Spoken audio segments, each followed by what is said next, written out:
Após a queda, não meramente política e militar, mas também espiritual do Império Romano do Ocidente, a situação translativa da figura mística do Império acabaria por redundar nas futuras e sucessivas crises que acometeram o Ocidente. Haja vista que nem mesmo o legítimo sucessor de Roma, o Sacro Império, conseguiu suprir o vácuo de uma verdadeira falta de um império tradicional sobre a Terra. Após tais fatos, os reinos bárbaros que sucederam Roma estariam consequentemente mais afastados dela, e também, por conseguinte, do mundo da tradição. Mas nenhum desses reinos, após se elevar à condição de império, manifestou a mais completa inversão do que Roma foi do que a Inglaterra. A respeito dos ingleses e de outros impérios invertidos, como o da Holanda e da França, já foram feitos outros vídeos que deixarei na descrição. O que importa para a nossa narrativa é que uma seita revolucionária inglesa, os puritanos, que também foram abordados em um vídeo anterior,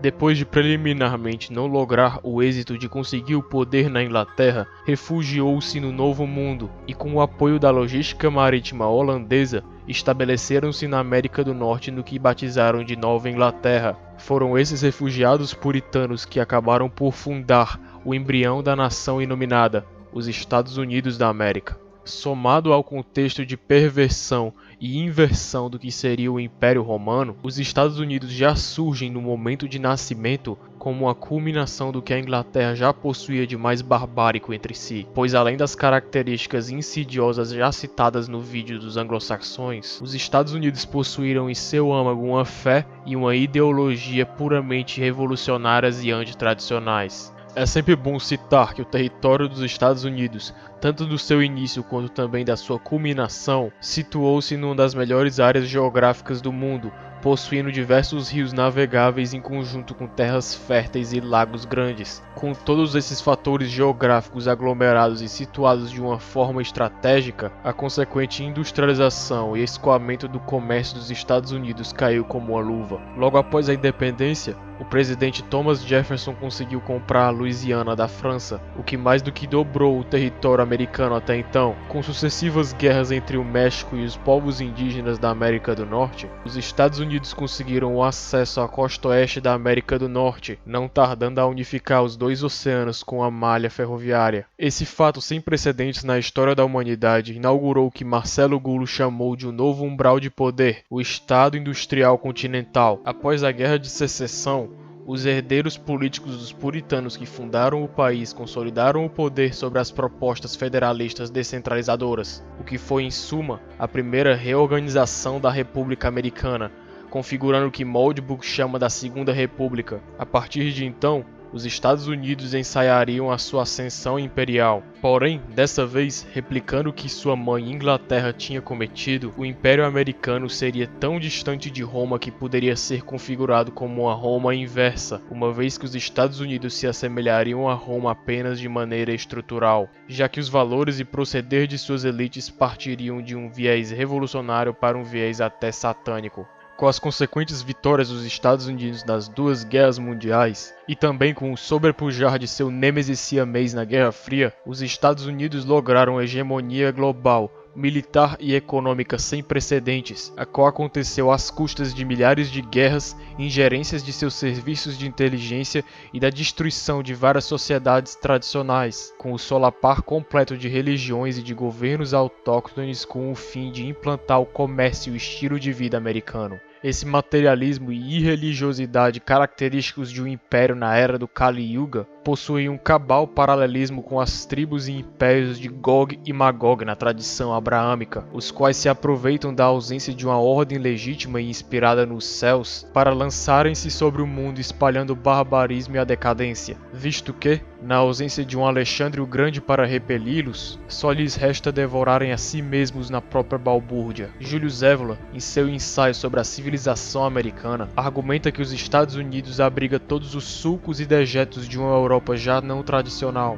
de forma que a democracia americana é levada como um modo de vida e ser, que, diga-se de passagem, criou a primeira sociedade humana sem casta alguma e diluiu todos os valores elevados possíveis na lógica igualitária e materialista do dinheiro. Sob esse prisma de império materialista, os Estados Unidos, apesar de seu antagonismo com a União Soviética, não eram tão diferentes assim, e não venho aqui falar análises rasas como liberalismo e comunismo são a mesma coisa, com a sua semelhança sendo iniciada na primazia do econômico sobre o político, com todo o ser do Estado e sociedade soviéticos americanos se baseando em sua economia, o que consequentemente provoca uma ausência de profundidade histórica, religiosa ou espiritual, transferindo toda a vontade de poder faustiana para um mero mecanismo. Em corroboração a esses argumentos de Spengler, o Ayatollah Khomeini do Irã nomeou os Estados Unidos e a União Soviética, respectivamente, como Grande e Pequeno Satã. A União Soviética seria tal representação de Satanás no mundo por sua perseguição sistemática aos fiéis e religiões. Entretanto, tais condições seriam favoráveis para o erigimento de futuros mártires, não sendo tão danosa como no caso dos Estados Unidos, no qual o estilo de vida materialista de consumo faria as pessoas esquecerem da religião e da espiritualidade por completo. E foi esse mesmo Estados Unidos que, valendo-se do antagonismo com a União Soviética, conquistou a Europa depois da Segunda Guerra Mundial e durante a Guerra Fria, condição essa que perdura até os dias atuais, a exemplo do caso mais emblemático possível, o da Alemanha, que perdeu a total consciência de seu ser político para tornar-se um mero Estado americano que fala alemão. E é justamente nesse contexto de conquista americana da Europa que o conceito americanizado de raça branca é aplicado ao resto do Ocidente. Conceito esse que só foi possível de elaboração por conta da condição geográfica dos Estados Unidos, em razão de este possuir uma miríade de povos europeus em seu território. Com a consequente criação e fundamentação da Organização do Tratado do Atlântico Norte, foi enfim criada a Aliança Militar das Democracias Brancas, a qual representa, por fim, a prova cabal da hegemonia americana sobre a Europa Ocidental. Prova essa que pode ainda mais ser corroborada pelos recentes acontecimentos da invasão russa da Ucrânia, a partir da qual todos os esforços de independentismo da União Europeia frente aos Estados Unidos e à OTAN foram consequentemente solapados pela liderança e dependência econômica frente aos Estados Unidos. Não bastando isso, as elites que governam a Europa são mímicas das elites americanas, que conduzem seus governos e países de formas tão materialistas e progressistas que chegam a causar nojo. Em reação aos governos dessas elites metacapitalistas ocidentais, erigiram-se diversos movimentos, tanto na Europa quanto nos Estados Unidos, de nacionalistas brancos, os quais basicamente defendem o conceito americano de raça branca em todo o mundo, porém, o fazem apenas de uma forma passiva. Tais movimentos pró-raça branca se limitam a ser, muitas vezes apenas na internet, uma mera reação às ondas de imigração provocadas pelas próprias elites que os comandam. Elites essas integrantes da mesma raça branca que juram defender. Essa postura apenas passiva e defensiva desses chamados Wignettes assume até mesmo um caráter de viés telúrico e matriarcal ao defender abstrações de cunho meramente naturalista, tais essas como raça branca, o conceito de Europa ou até mesmo a mulher europeia. Afirmações como devem frear a miscigenação ou substituição populacional partem a partir de um ressentimento a partir do qual os imigrantes que foram convidados pelas mesmas elites que os comandam agora desfrutam do mesmo padrão de vida e das vantagens econômicas que eles, além de também desfrutar das mulheres europeias. Algo também muito engraçado é a narrativa que usam para justificar como chegaram à situação atual. Entre os dois extremos, existem uns que dizem que não aconteceu nada de errado, pois o liberalismo e a democracia são características inerentemente europeias, enquanto o outro extremo chega a culpar os judeus por tudo, até mesmo pelo advento do cristianismo na Europa medieval, o que é no mínimo curioso, pois os europeus, como raça superior, foram dominados, ou melhor, se deixaram dominar por uma elite mercante estrangeira. Contudo, para começo de conversa, tais nacionalistas brancos nem mesmo sabem a origem da grandeza europeia, pois uma vez embebidos do conceito de raça branca totalmente aglutinador dos Estados Unidos, esquecem que essa coletividade entre povos europeus é impossível de ser traçada, haja vista que o fratricídio já era comum dentre as tribos indo-europeias. A partir disso, os povos, nações e estados europeus, individualmente considerados, provaram seu valor e seu vigor a partir de uma incessante vontade de poder, uma busca pelo movimento perpétuo, os quais, a partir de uma sangrenta competição global entre si, sempre com a vontade de desbravamento e de conquista, conquistaram o mundo e forjaram novas nações. Características essas que são absolutamente ausentes nos europeus que sobraram hoje em dia, esses os quais são filhos e descendentes dos covardes que não morreram nas guerras, não conheceram a escassez e rejeitaram a aventura no resto do mundo. Nesse sentido,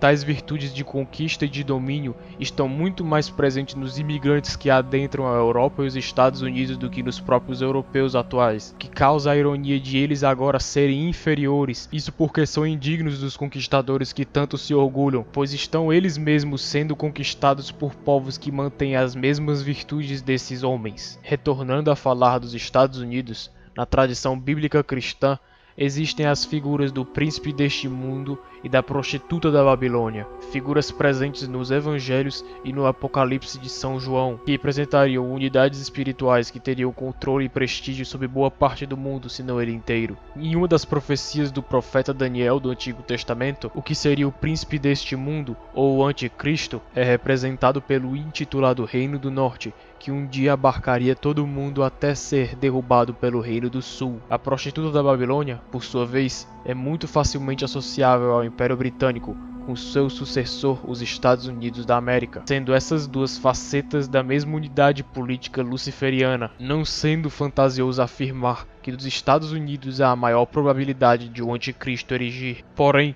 como foi dito por Jesus Cristo no Evangelho de João, capítulo 16, versículo 11, no dia do juízo, o príncipe deste mundo já está condenado. Portanto, há esperança. Desde a fraude eleitoral sofrida pelo presidente Trump em 2020, os Estados Unidos falharam, ou pelo menos adiaram, a nova reestruturação de sua república, uma que estaria e estará preparada para um mundo de desglobalização, pois, neste exato momento, vários estados se debatem para lutar contra o Leviatã americano, buscando livrar-se de sua hegemonia, essa qual vem mantendo-se a duras penas por um império em decadência. Império esse que, apesar de invertido, cairá como Roma, de dentro para fora. Somado a esse esforço global para minorar a unipolaridade norte-americana, a governança interna dos Estados Unidos se degrada a passos largos todos os dias. Com a ausência de estadistas, a disrupção interna e as ondas migratórias, somados à estrutura democrático-federalista do país, é possível que os imigrantes hispano-americanos, ao tomarem as mulheres anglo-saxões como seus espólios, tornarem-se a maioria populacional dos Estados Unidos e aproveitarem-se de uma eventual fratura entre as elites americanas, consigam acabar com o nascimento do anticristo antes mesmo que ele aconteça. Pois se for preciso exigir o fim do Ocidente para o retorno da tradição e a salvação das almas, que então emigre a África inteira para a Europa e os Estados Unidos.